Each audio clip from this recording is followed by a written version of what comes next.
It's my absolute pleasure to be here with you this morning. And I suppose to give you an insight into what it's like to be a member of the Irish Navy, what it's like to serve in the military, and also to discuss particularly my own leadership journey. 12, 13, 14 years later, when you're the captain of the ship, that you remember what it's like. And when I look back now, with the benefit of hindsight and a little bit of PTSD counselling, I can absolutely see that there was total method to the madness.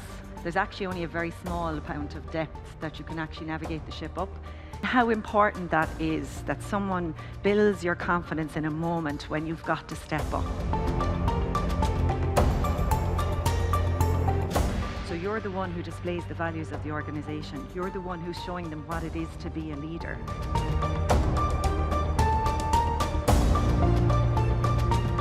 Some of those ships, I had a phenomenal experience, worked with amazing crews, and some of those ships were the most toxic environments that I had ever worked on. At some stage, every one of us gets knocked. You've got to let other people help you to get back up again. So thank you very, very much for your attention. Thank you.